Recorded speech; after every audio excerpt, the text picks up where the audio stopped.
Welcome to the Land Your Bet Sports Betting Show. Little two-game slate in the WNBA on Friday. Going to be going through both games, including this really awesome matchup with the Aces and the Sun. Chelsea Gray back for Vegas. So we're going to be taking a look at how that's going to impact things. Some pretty good deep dives in here, as well as 4 best bets on the night that I have so far. Definitely want to make sure you check those out in the Discord as well. If you're not yet in there, the link is in the description of the video. Also, a quick reminder, today at 5:30 p.m. Eastern, going to be running back that MLB live show with Burr Oak 77.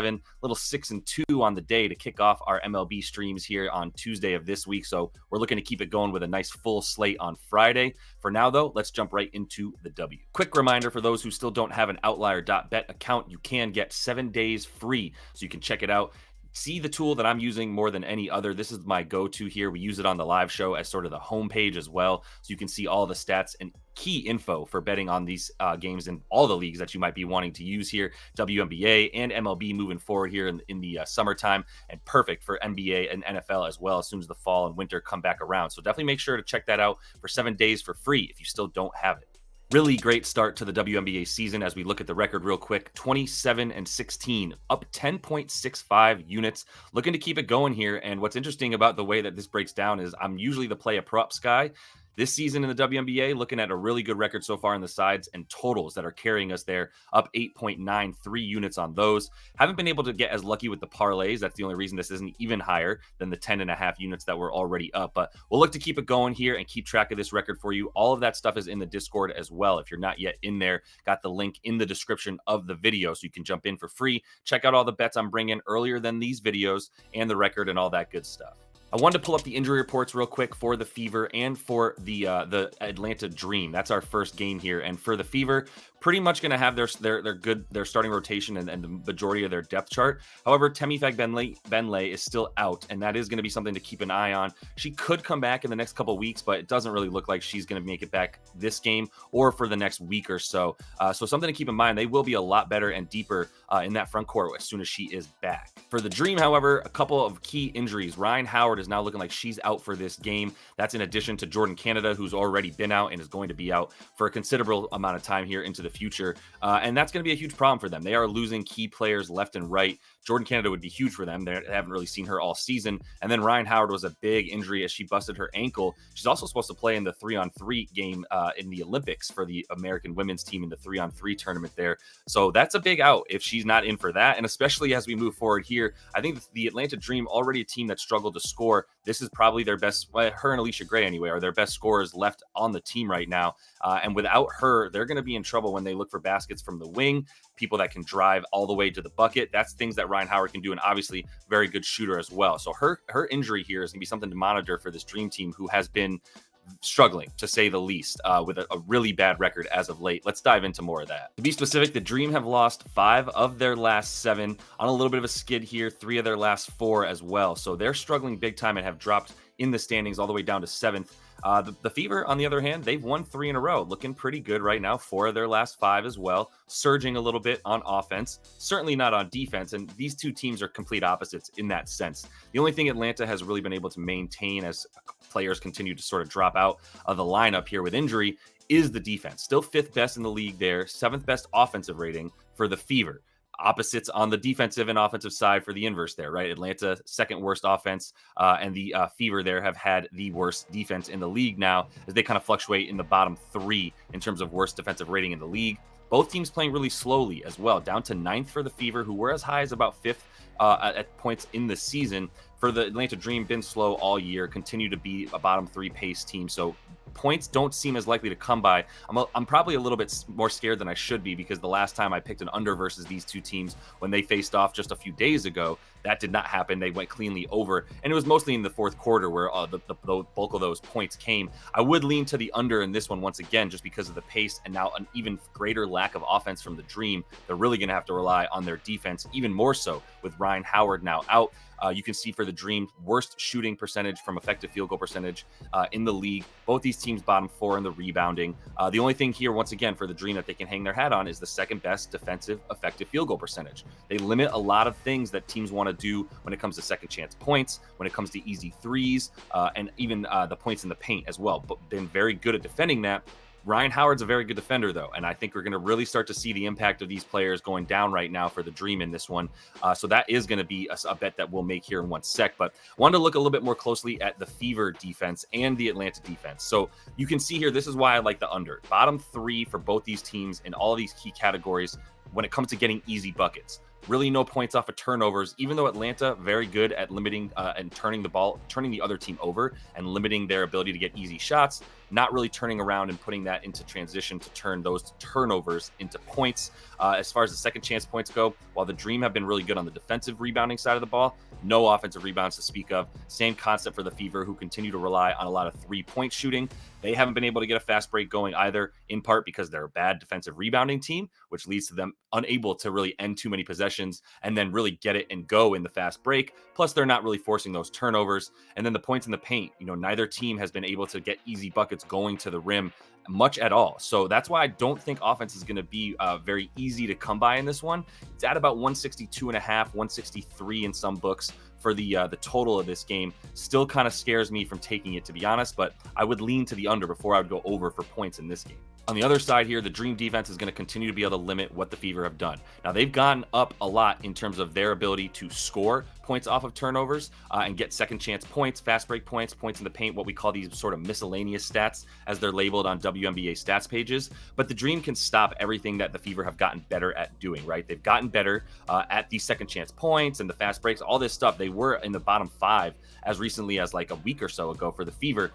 In this winning streak, they've shown a propensity to be able to get a few more easy buckets here and there, but still, for the way that the Dream are defending those types of plays, whether it's fast break or points in the paint, I don't see much easy to come by for the Fever as well, which is, once again, why I lean to the under. However, I think the better play here is just to take the Fever, to take advantage of the fact that the Dream are missing so many key players at this point, and they're really going to be relying a ton on Alicia Gray to pull out a ton of these points and make some threes for them if they're able to. That's going to be the key here, but I think the Fever are going to be able to outshoot them, and at the end of the day, even as good as the Dream might be at limiting easy buckets for the Fever, we're going to see that Ryan Howard exit from the lineup be really, really impactful, and just the injuries is something I don't think they can continue to sort of overcome, so that's why I'm going to go ahead and take the Fever to cover 2.5 points here. The much hotter team right now, playing a lot better ball on offense, and as good as the Dream have been on defense, like I said, Ryan Howard is crucial to all that in what she does with her wing pressure. So we'll take the Fever to cover a little 2.5 point spread on the road here. I do have a player prop, however, as well. I am taking Alicia Gray. I like the fact that she's coming off such a terrible game against one of the best teams in the league, Minnesota, who has surged to the top of the standings as well over the course of the last couple of weeks. Now she's getting an Indiana Fever defense that is much different than this Minnesota squad, which is a top 3 defense in the league. So we're looking for a turnaround game here from Alicia Gray, who just went 1 for 16 from the field, in part because she missed all 8 of her 3-point attempts. That's going to be huge. I think there's going to be a lot more opportunity for her to score those threes against a much worse defense like this Fever squad. Like I said, we're third worst 3-point defense for Indy, worst spot up defense as well. These matchup things are really key for Alicia Gray, who takes a ton of her stuff off the spot up. We'll have a little bit more room on the wing too, now that she's easily the best wing player that this squad is going to be able to throw out, and she should be able to get to the free throw line as well. Now, in part, the Fever aren't giving up as they're giving up a lot in the paint. At times they're a little bit better, in part because they foul, but those points still go against them, as they are the worst. They're allowing the second most free throws at this point. They fluctuated between allowing the most and the second most, so they're going to be in the bottom, let's say 3 in the league in terms of limiting free throws. So Alicia Gray, if a shot starts falling at all and she's able to get those defenders up closer on her, she can drive by them and probably get some stuff going to the rim that will allow her to get some easy buckets at the free throw line. Either way, like her to hit some more shots in this one and get over 17.5 points. Moving on to the game of the night, easily got the Sun and the defending champs in Vegas here against the Aces. And what we're looking at here in the terms of the head-to-head matchup, 2 really good teams all over the floor. Offensive rating for Connecticut, while it's 4th best, they're not scoring that many points because they have the slowest pace in the league, and it's pretty easily and handily the slowest pace in the league. Not very many teams even close to playing as slowly as this Connecticut team is. The Aces, certainly the opposite end of the spectrum there when it comes to pace. As you can see, they are playing at the fastest pace. And the defensive rating for the Aces has really been the reason that they've struggled, I believe, losing about 5 of their last 6 games, or in failing to cover anyway, in part because they really can't stop much at all. They've been going over very, very comfortably in their games, getting up above 170 for the most part, all the way up to about 180, and even a couple games almost at 200 points right now for them over the course of the last couple weeks. Once again, their offense is incredible, defense not so much, and they're going up against the best defensive team in the league. So this is going to be a really interesting game with a clash of the opposite styles, but two teams that do what they do really, really well. So keep that in mind. Both teams shooting really, they're defending what the other one wants to do, right? The effective field goal percentage for Connecticut, not very good. Okay, the Aces not very good at stopping other teams from making shots. Second worst defensive effective field goal percentage. And then they are both third in terms of Connecticut's defensive effective field goal percentage and the Aces offensive one, right? So the shots should be there for both teams. It's just going to be a battle of who can do more to limit what the other team wants to do, who can do what they do best, essentially, and force their will on the other team. When you look at what it takes to stop a team like Connecticut, the Aces are good at it. I mean, points off a turnover, second chance points, points in the paint, three really key categories for getting easy buckets. The Sun are in the top 4 in all of them, but the Aces are also in the top 4 in limiting them, right? When you look at the Aces defense here. So this is going to be a huge matchup for both teams to sort of test their mettle in that sense. You also go down to the free throws, really good at limiting free throws for the Aces with that really good defense down low. They don't need to foul. They really just need to limit what you want to do and stay in front of you with all their really, really big bodies that they have that they can throw at you down low. But the turnover percentage is what I would look at here. The Sun are not going to be turning the ball over, so they're not going to be losing very many possessions, and the Aces don't force very many turnovers. So that would be where you see a little bit of an advantage for the Sun.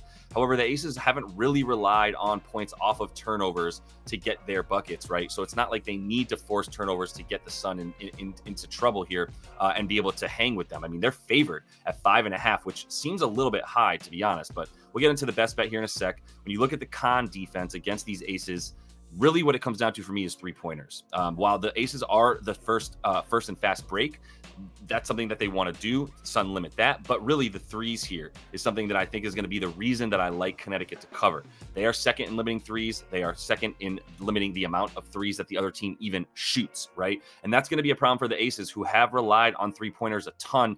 They're third in terms of the percentage of their points that they score off of three-pointers, fourth in terms of three-pointers made. So it's a huge part of their offense, and I think the Sun will continue to be able to limit that against them, which leads me to my first bet here for them, which is the Sun to cover 5.5 points on the road in Vegas. It's just too high, man. That's crazy. I mean, we're talking about the best team in the league record-wise, and certainly the best defense in the league, and a team that can throw their style at the Aces and impose their will with their slow, choppier style of play that is smooth on offense. I'll be honest, the Suns' offense is very smooth. It's just goes really slowly, takes up a lot of the clock. That's going to be a problem for the Aces, who really want to get out in space, get a ton of threes up in transition. Especially, they have the most transition three-pointers attempted in the league because they're not afraid to pull that thing as they get numbers down the floor on the fast break.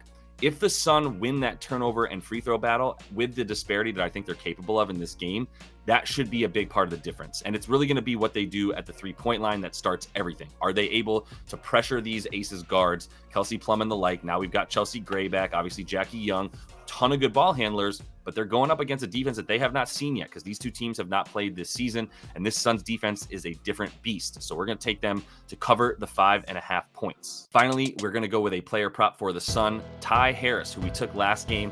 She hit her shots in the last one enough to get us over 10.5 points. Same prop line here against the Aces. Similar defense to what she just faced here as she goes up against Vegas. Now, she's over in 9 of 14 games this season, over the 10.5, has gotten 10 points twice as well. So if you did want to do something with a Ty Harris 10 plus points as part of a parlay piece, I can see that. I just like the regular prop at minus 128, have no problem with it.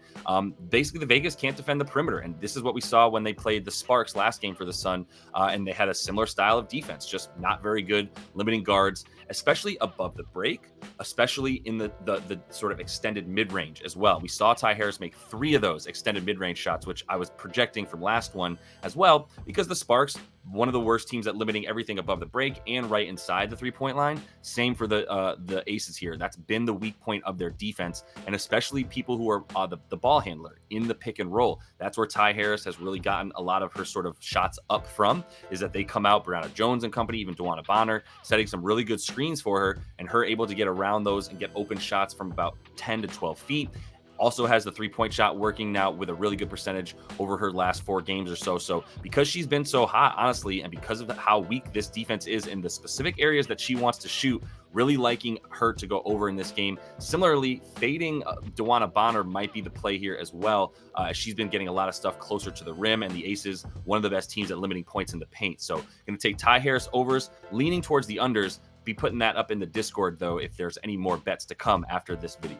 And that is all the time that I have for you in this one for Friday. Another reminder, the Discord is live. Got the link in the description of the video, so make sure you check that out if you're not yet in there. It is free. Got a lot of great cappers in there helping out with some channels that they're putting stuff in. This WNBA channel is packed with good looks. Shout out my guy Street Cred. We got Legacy King, Free Sauces in there, Trey's in there. Got a lot of good looks from the W. Buddy's even coming in, even though he's a little bit more on the MLB stuff as well, but also really good looks in the MLB, which does remind me that we have the live show today with Oaks, 5:30 p.m. Eastern. So that's in just about 4 hours or so. Make sure you jump in there, check out the bets that we're bringing, and learn a little bit about the Major League Baseball way of betting, which is a little bit different than this hoop stuff. It's a lot different than this hoop stuff. It's one of the more unique, if you will, ways of betting in the MLB. So hope to see you guys in there. Bring your bets, jump in the comments, and until I see you then, happy betting.